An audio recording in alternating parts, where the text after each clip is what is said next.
Você já se perguntou como se constrói um grande império? Qual é a rota que determinado povo toma até começar a se impor diante de outras nações? Ou ainda, qual será a importância de um grande legado histórico? Segundo a historiadora e especialista em Roma, Mary Beard, toda a importância do mundo. Em suas palavras, Roma ainda hoje nos ajuda a definir o modo como entendemos nosso mundo e pensamos a respeito de nós mesmos. E isso abrange da alta cultura à comédia barata. Após 2000 anos, ela ainda continua na base do pensamento e da política ocidental, daquilo que escrevemos e do modo como vemos o mundo e nosso lugar nele. Hoje, vamos mergulhar no passado de Roma, buscar conhecer os alicerces de um pequeno reino que viraria uma grande república e então, o maior império do mundo conhecido.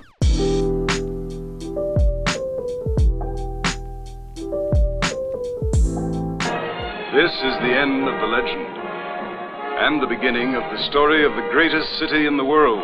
Como nós sabemos, a história da fundação de Roma é nebulosa, mas é também relativamente aceito que tenha sido fundada em meados de 753 a.C.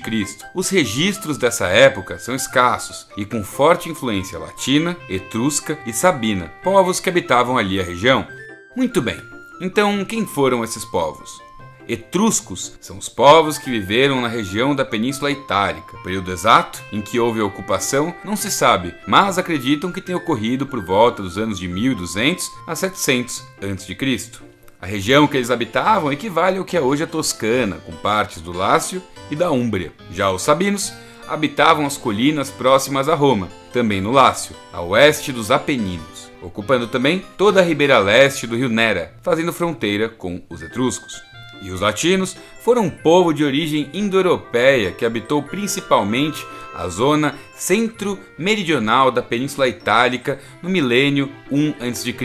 Oriundos da Europa Central, espalharam-se por quase todo o território itálico, em ondas sucessivas. Ou seja, o Reino Romano foi uma organização entre povos diferentes, com algum histórico de conflitos, que em dado momento resolveram se unir. Logo em seu início, Roma era organizada politicamente em torno de uma monarquia, de acordo com a tradição local, que teve 7 reis e durou de 735 a 509 a.C. Os 7 reis teriam sido Rômulo, o fundador, Numa Pompílio, Túlio, Hostílio, Ancomárcio, Tarquínio Prisco, Sérvio Túlio e Tarquínio o Soberbo. E o que se sabe exatamente sobre esses monarcas? Não muito, na verdade. You know nothing, Jon Snow. Mas a importância do Reino de Roma não é exatamente os seus monarcas, chefes, e sim o estabelecimento de algumas instituições em seu tecido social. Estas que estão aí até hoje, até por aqui. A primeira instituição deles é o famoso Senado Romano.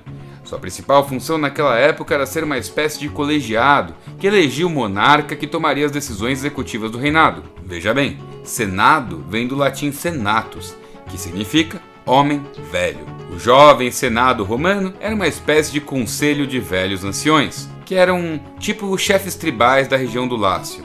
Essas famílias eram conhecidas como gentes e seu chefe ancião eram os pater famílias. O Senado era uma grande reunião de condomínio dos pater. Esse pessoal escolhia qual que era o pater mais influente e daí o mesmo era eleito e o povo dava anuência por votação.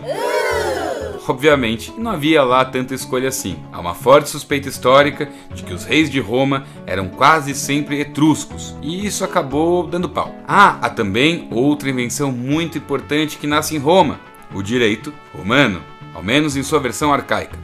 No reinado romano, a época arcaica vivia sua fase nacionalista. E o que isso quer dizer? Bom, foi nessa época que surgiu a figura do magistrado, que resolvia problemas de disputa entre os romanos. Havia também uma espécie de sistema de magistrados, em que o magistrado mais poderoso seria o próprio rei. Dentro do reino já havia a noção de que um romano tinha em si cidadania romana, conceito que perdura até os dias de hoje. Ao longo dos anos, o sistema dos patrícios em assembleia ficou cada vez mais complexo, em especial a eleição de um único monarca, já que a galera não andava lá muito satisfeita com os seguidos reis etruscos. Falando em insatisfação, como é que era a pirâmide social do Reino de Roma? Bom, no topo estavam os patrícios. Grandes proprietários de terra e responsáveis por cargos políticos de alta importância, além de serem os reis do camarote. Abaixo dos patrícios estavam os plebeus. Como podem imaginar, os plebeus eram aí os agricultores, comerciantes e artesãos. Uma galera que só viria a reunir algum tipo de poder político no período da República, mas que pelo menos tinha mais gente embaixo na pirâmide para servir de compensação. No andar de baixo ficavam os clientes. Em Roma, os clientes eram basicamente estrangeiros e refugiados de condição financeira crítica, e eles eram livres somente na teoria, já que dependiam quase que totalmente dos patrícios, quase como um estagiário. Eles inclusive contavam com o apoio jurídico e econômico dos patrícios.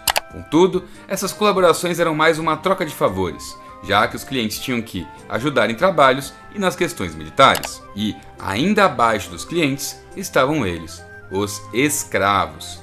E os escravos aí operavam mais ou menos como o típico escravo médio do mundo antigo, que eram sujeitos endividados ou prisioneiros de guerra, ou seja, eram propriedade de alguém. Beleza. Nesse período, tanto as instituições como a formação linguística, quanto a pirâmide social e tradições mitológicas de Roma formam seu embrião, mas ela é basicamente a hora de montar os alicerces. Afinal, o negócio de Roma começa a ficar sério mesmo um pouco mais pra frente, na época da República. Mas como é que houve essa transição? Os últimos reis romanos, ao contrário de seus antecessores, basearam sua posição no apoio popular e desafiaram o poder e os privilégios dos aristocratas. Para tanto, tal como os tiranos gregos, levaram a cabo uma ambiciosa política exterior, fomentaram as artes e empreenderam grandes projetos arquitetônicos. Além disso, passaram a legitimar sua posição, atribuindo-se um especial e pessoal favor dos deuses. O caráter populista e aristocrático do regime dos últimos reis é confirmado pela posterior atitude romana com respeito à autoridade monárquica. Na República, a simples ideia de um rei provocava profunda repulsa, uma vez que é em desencontro com a ideologia aristocrática da classe dominante. Entre os membros da oligarquia rural havia o horror de que um deles tentasse situar-se acima de seus iguais ao defender as necessidades das classes situadas na base da pirâmide, buscando ganhar apoio político das mesmas. Ou seja, não é de se estranhar que o fim da monarquia tenha sido ocasionado justamente pela aristocracia. É então, lá pelo ano de 509 a.C., que os patrícios decidem derrubar a monarquia romana e dar início à segunda fase do poderio de Roma, o famoso período conhecido como República Romana. O que é uma república? Bom, buscando nos dicionários, vamos encontrar que república é uma forma de governo na qual o Estado tem em vista servir à coisa pública e aos interesses comuns dos cidadãos. O termo tem sua origem em Roma, portanto, deriva do latim res publica, que significa coisa pública. Coisa pública é aquilo que não é meu e não é seu, mas é nosso. Coisa pública é a coisa que não é privada. O termo acabou continuando na moda, assim como muitas das instituições ligadas às coisas públicas de Roma. Hoje, nós vivemos na República Federativa do Brasil, uma das muitas repúblicas que vieram depois da romana. Como sabemos, Roma surge em uma organização diferente, a monarquia, mas já em uma espécie de monarquia que carregava muitas das ideias que possibilitaram o nascimento da República. Entre elas, o Senado. Afinal, não é tipo que assim, do nada, uma monarquia foi lá e virou uma república, não é mesmo?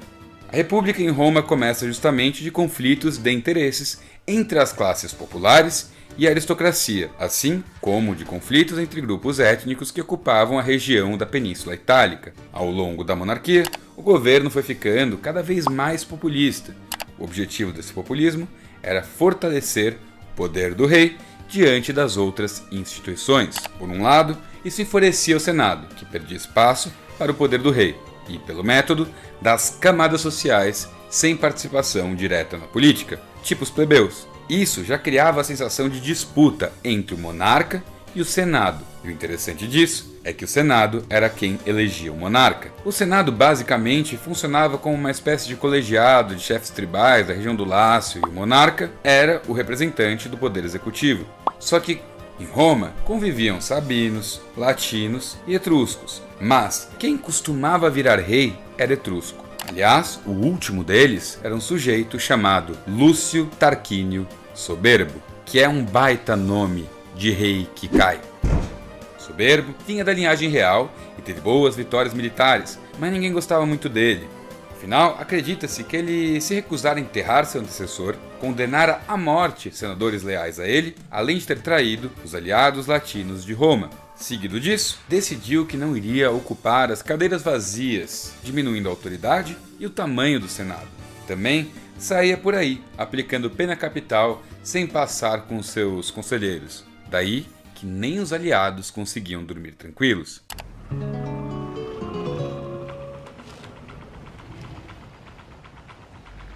Dracarys.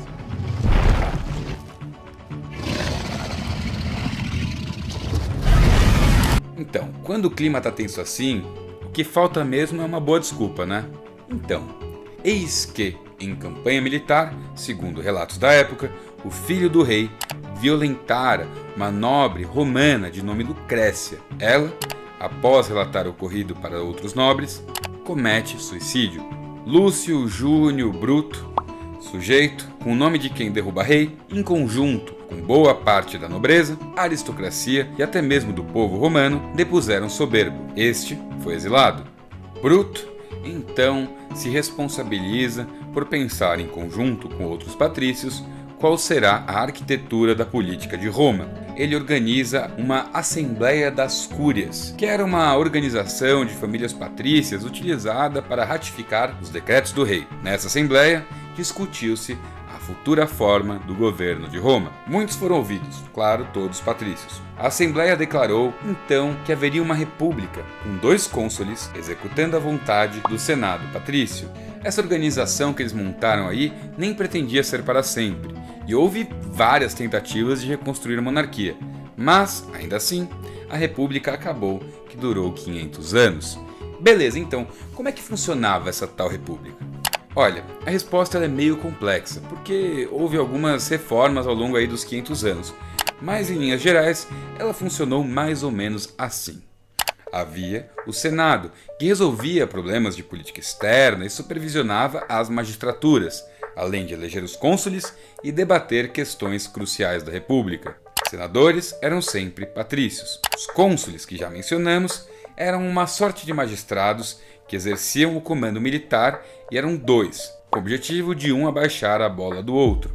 O mandato era de 1 ano, com poder absoluto sobre os cidadãos de Roma. Havia também os magistrados. Para ser um magistrado, bastava ser cidadão romano. Haviam vários tipos de magistrados. Cônsul, que já falamos, pretor, que administrava a justiça, edil, responsável pelo comércio e vida na cidade, censor, que eram aí os encarregados de contar as pessoas, fiscalizar candidatos a edil, além de serem aí os vigilantes oficiais da moral romana. Havia também o questor, que era, quem cobrava imposto. Here I come, ready or not. Well, greetings from your friendly neighborhood tax collector.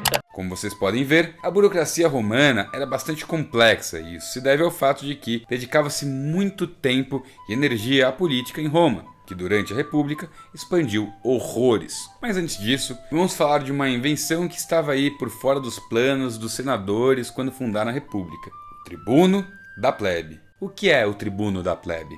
Bom, vamos lembrar que Roma foi fundada com um viés muito aristocrático, mas não só de patrícios é feita uma Roma. Os cônsules e os senadores podiam até ser patrícios, mas o exército era de maioria plebeia. E veja, o exército pode ser muito perigoso, ainda mais quando é composto por militares sem direito de participar da política. E quando fora do exército, eles que não eram ligados às terras faziam comércio, artesanato e etc.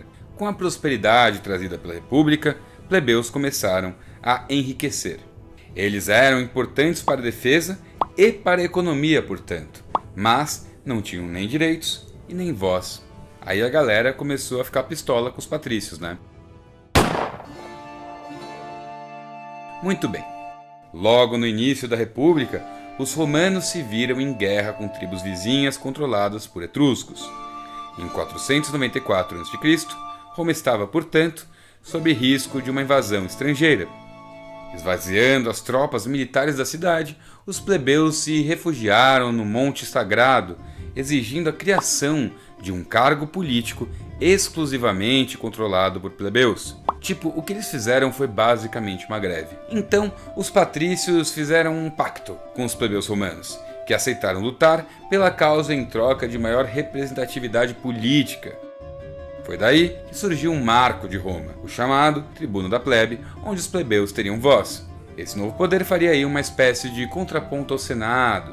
Só que não parou por aí não, viu? Porque houve várias revoltas plebeias. Por exemplo, a tradição oral nas leis romanas, controlada pelos patrícios, costumava prejudicar enormemente os plebeus. Fazendo pressão contra os patrícios, os plebeus conseguiram a formulação de leis escritas em 450 a.C. Elas ficaram conhecidas como as Leis das 12 Tábuas.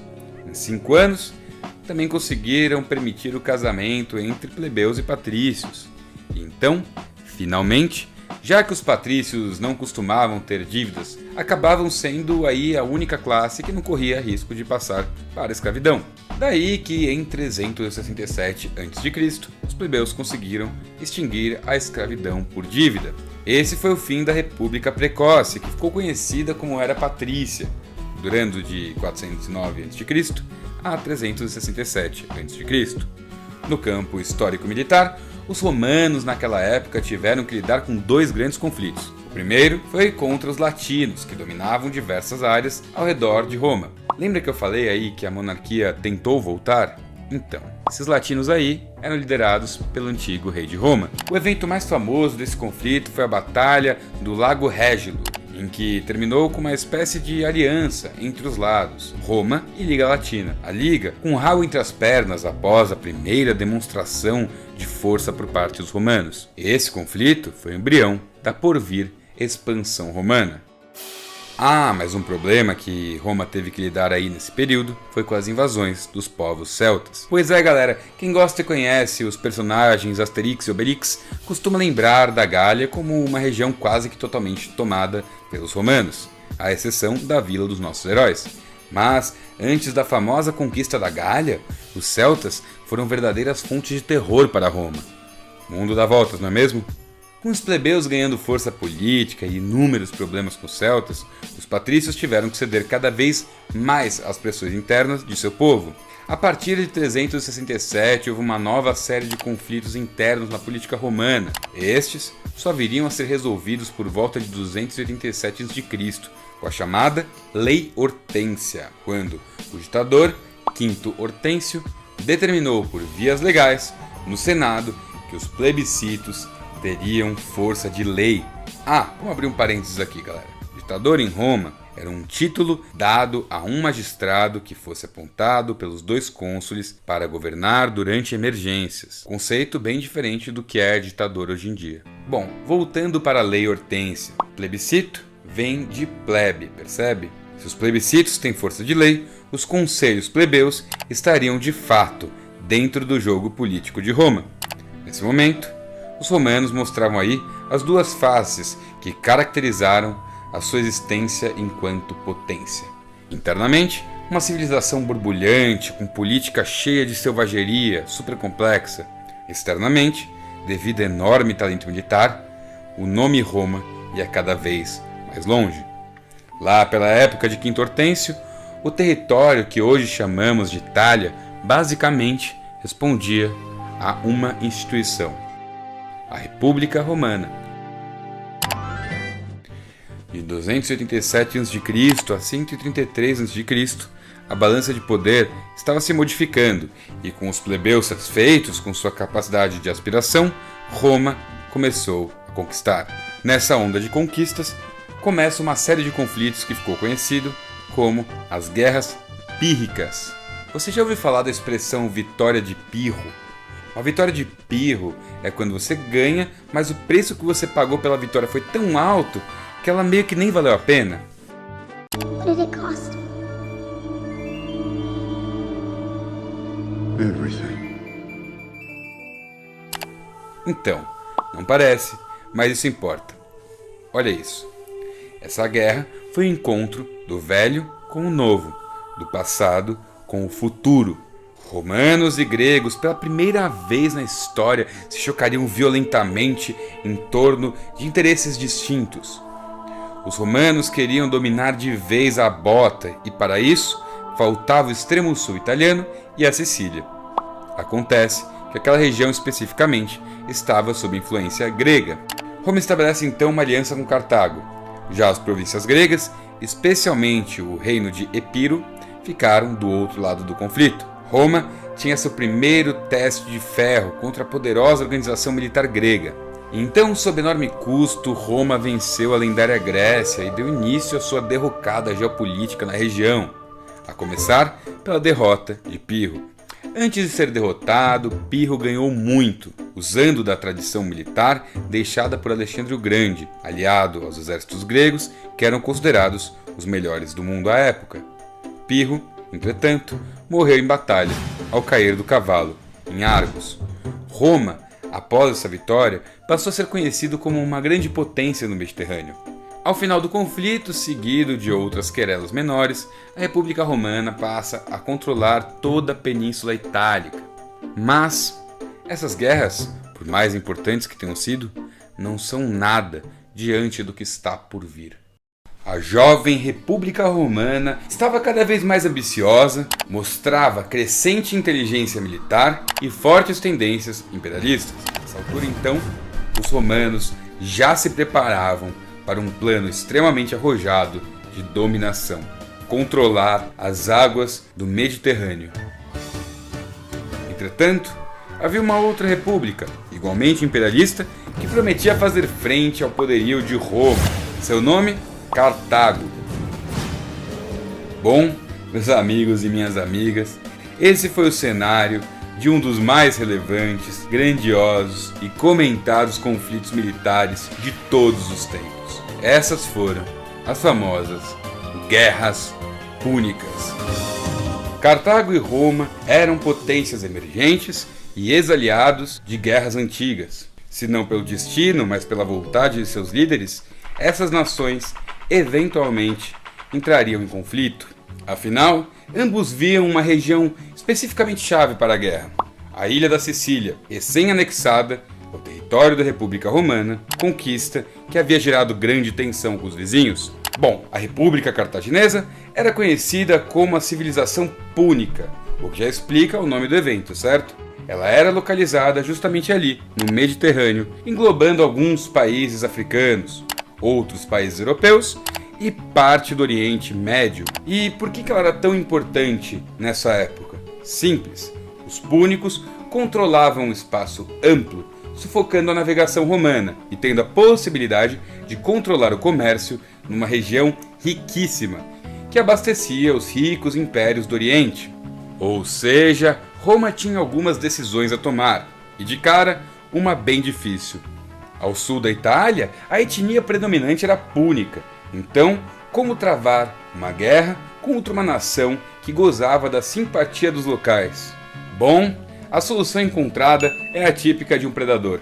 Lá pelo ano de 264 a.C., Roma abstraiu a etnia púnica e jogou pesado. Saiu invadindo a ilha da Sicília para acabar de vez com a influência deles.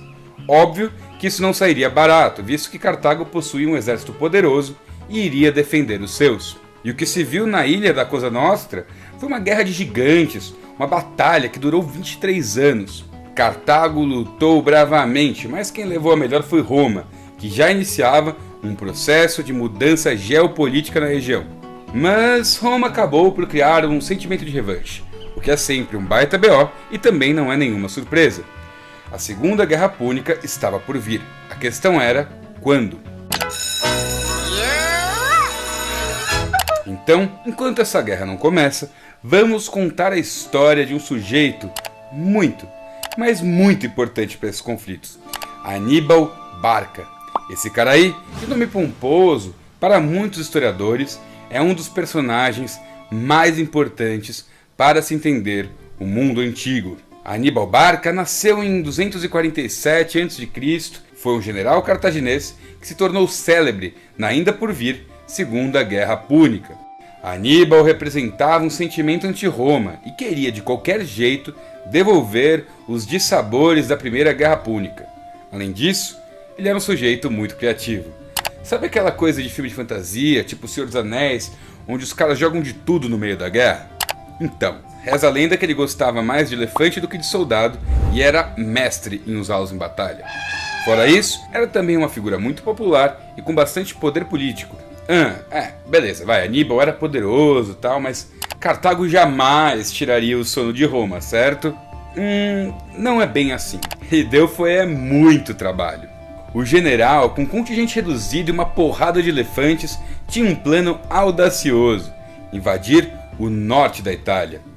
E assim, Aníbal fez seu nome. Várias batalhas famosas da Segunda Guerra Púnica contaram com seu protagonismo, e seu pensamento no campo da estratégia fez com que ele fosse admirado por vários grandes nomes, inclusive por Napoleão Bonaparte, segundo ele mesmo. Entretanto, mesmo com Aníbal e suas brilhantes campanhas púnicas, Roma estava em uma fase ascendente e era uma terra de grandes guerreiros. Então, após 17 anos de batalha, novamente, a Cidade Eterna triunfou. Muito bem, o fim da Segunda Guerra Púnica foi complicadíssima para o povo mediterrâneo. Pesadas indenizações foram pagas e Cartago iniciou seu processo de declínio. O Senado romano havia decidido que a República Cartaginense seria um estado vassalo.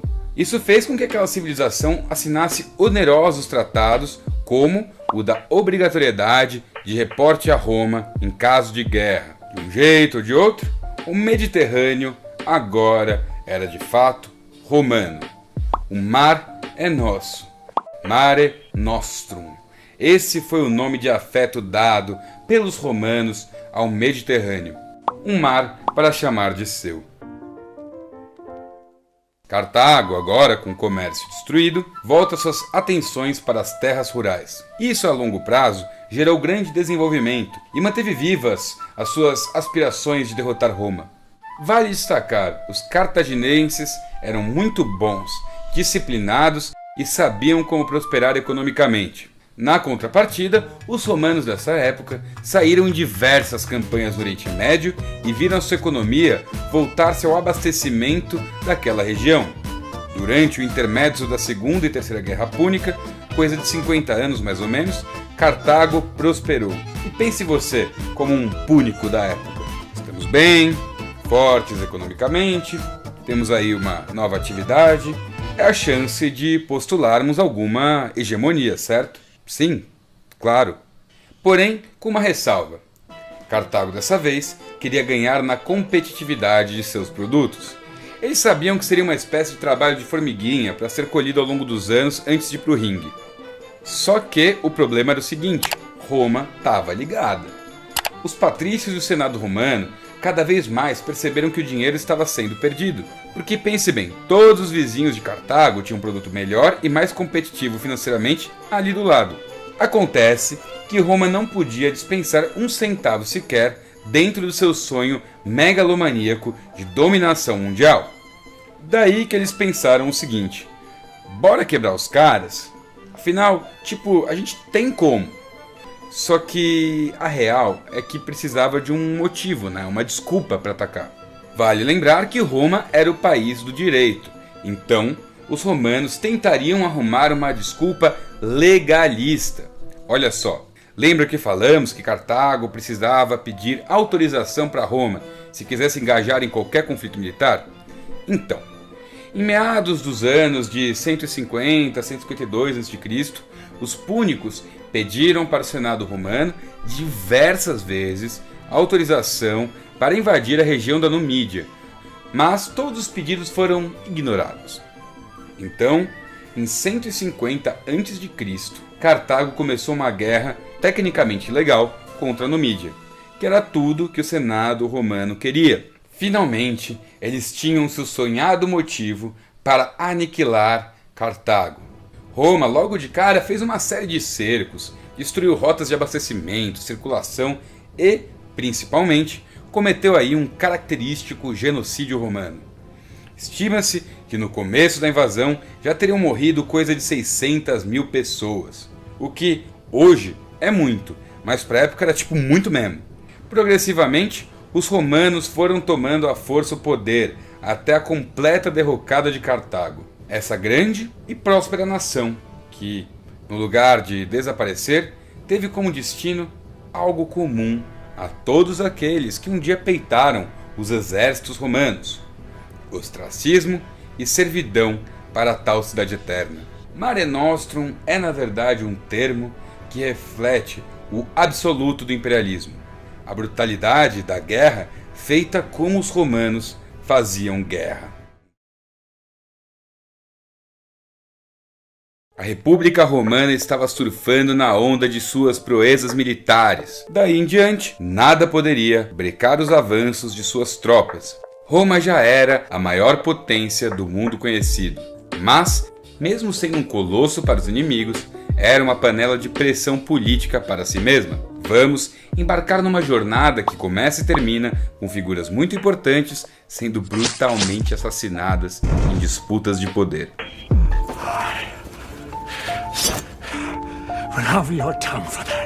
Muito bem, nossa história começa com uma crise interna importante em Roma, quando Tibério Graco ascendia à tribuna romana. Esse político, aliado ao seu irmão Caio Graco, era um proeminente líder da facção dos populares. Graco gozava de enorme suporte popular e então decidira propor projetos que limitavam a riqueza dos patrícios, estabelecendo leis relativas ao número de terras que um cidadão romano poderia possuir. Isso era uma espécie de reforma agrária. Como se sabe, nenhum oligarca costuma ser a favor de reforma agrária, e os patrícios eram oligarcas. Como consequência, o interesse popular entrou em choque com o interesse aristocrático, representado na figura de Marco Otávio. A lei passou, mas os seguidores de Marco Otávio articularam uma conspiração e acabaram por assassinar Tibério Graco. Esse período é o período da chamada Crise da República. A morte de Tibério Graco inspirou uma onda de populismo que criou figuras importantes na política romana. De um lado, os conservadores optimates, liderados por Lúcio Cornélio Sulla. Do outro, o líder dos populares, Caio Mário. É dessa forma que começa a República Tardia de Roma, período em que eclodiu a Primeira Guerra Civil Romana. A guerra foi dura e após 7 anos de conflito, em 81 a.C., a vitória foi dos conservadores. Entretanto, essa vitória foi uma verdadeira vitória de Pirro e os ânimos continuaram exaltados por anos. 2 décadas depois, com muito poder e muita bagunça, 3 cidadãos ambiciosos começaram a articular planos para Roma. Seus nomes: Cneo Pompeu Magno, Marco Licínio Crasso e ele, Caio Júlio César. Gaius Júlio César nasceu em Roma, no ano de 100 a.C. Era filho de nobres, dotados de sangue e terras. Sobrinho de Caio Mário, como todo aristocrata romano, teve uma educação de primeira, mesmo tendo crescido durante o turbulento contexto da Guerra Civil e posterior ditadura do general Sila.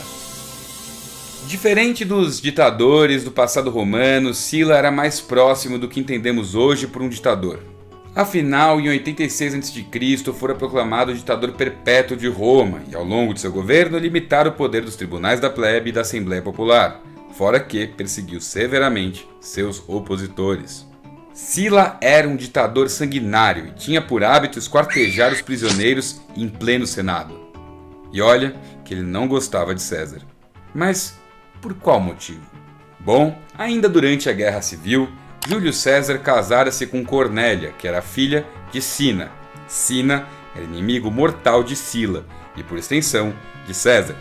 Sila, no intuito de perpetuar o seu poder, ordena que todos os casamentos políticos de opositores fossem anulados. César então foge e fica exilado na Ásia Menor. A ditadura de Sila, entretanto, acaba com sua morte em 78 a.C., de tal forma que, com um inimigo a menos, César pôde voltar a Roma, que estava dominada pelo partido dos aristocratas. Só que ele, que era da oposição, acusou um antigo partidário de Sila de corrupção, o que o levou a ser exilado novamente. Digamos que nesse momento, o slogan da República Romana poderia ser: Roma, ame-a ou deixa. A única forma possível para César retomar sua posição e prestígio era pela glória da guerra. Em 74 a.C., o rei de Ponto, Mitrídates, começou sua eterna guerra com Roma. César envolveu-se na guerra e aproveitou para ganhar popularidade. Organiza um exército, vai à luta e é nomeado pontífice. Com essa flexão legal, consegue voltar de vez para casa.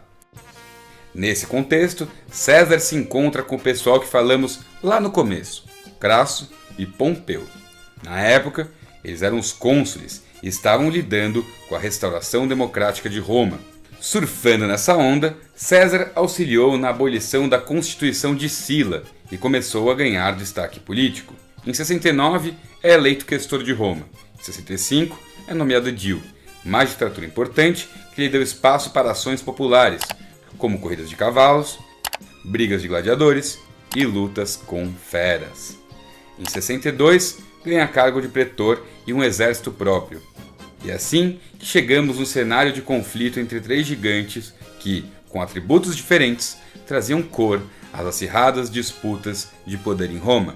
Júlio César era habilidoso, jovem, ambicioso e, naquele momento, precisava de uma espécie de referendo para chegar ao poder. Pompeu era um general admirado pelo povo por suas conquistas no Mediterrâneo. Já Crasso era uma espécie de ricaço popstar da época, um sujeito cheio de grana e terras que queria entrar de vez na política romana. Por volta de 59, 60 a.C., talento político, dinheiro e brilhantismo militar se uniram e fundaram o chamado Primeiro Triunvirato. De cara, a primeira grande campanha do Triunvirato foi contra o poderoso Império Parta. Os partas eram carne de pescoço e seguraram a bronca. Crasso, então chefe da região da Síria, acabou sendo morto. Naquela altura, inúmeras legiões romanas já juravam lealdade a Júlio César, ganho de poder que fez com que ele tivesse problemas com Pompeu, que estava em Roma enquanto César ia em suas campanhas. Esse conflito entre César e Pompeu foi o motivo principal da Segunda Guerra Civil Romana. Conflito que, de novo, colocou de um lado os populares liderados por Júlio César e do outro o Senado romano liderado por Pompeu. A verdade é a seguinte: César, com a ajuda de Marco Antônio, atropelara todos em seu caminho. Após a Batalha da Farsália, onde bateu de frente com Pompeu, César se tornou uma figura lendária e essencial para entendermos a história ocidental.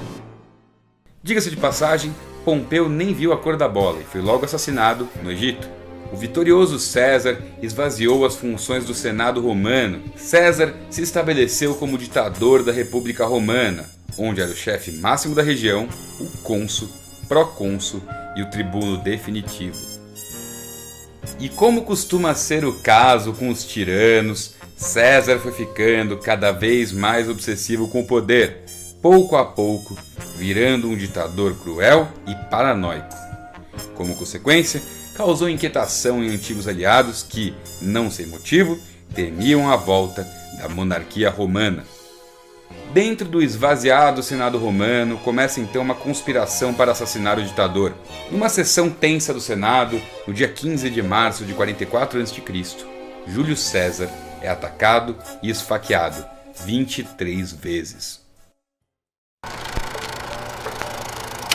O filho adotivo do ditador Caio Otávio tinha sede de vingança e se aliou com dois comandantes leais a Júlio César, Marco Antônio e Marco Emílio Lépido.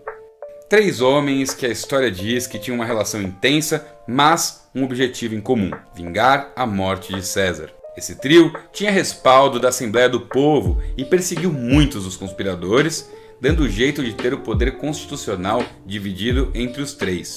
Foi o início do segundo triunvirato. Atingido o objetivo, logo fica claro que Caio Otávio e Marco Antônio se odiavam. Lépido some da política romana e não quis se meter na briga, então não foi executado. Mas Marco Antônio e Otávio causaram uma nova guerra civil para ver quem tinha o controle real de Roma. A principal batalha entre as legiões de ambos acabou por ocorrer na Grécia, com vitória de Caio Otávio e o consequente suicídio de Marco Antônio.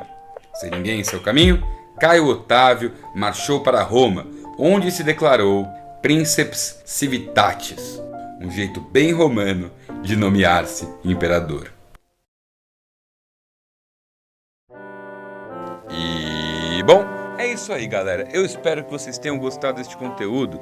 Se gostou, deixa um like, compartilha, manda para as pessoas. E se você gosta do canal, se você gosta do conteúdo que eu faço aqui, considere se inscrever e ativar o sininho para receber todas as notificações. E acima de tudo, muito obrigado por nos assistir. Um gigantesco abraço e tchau, tchau.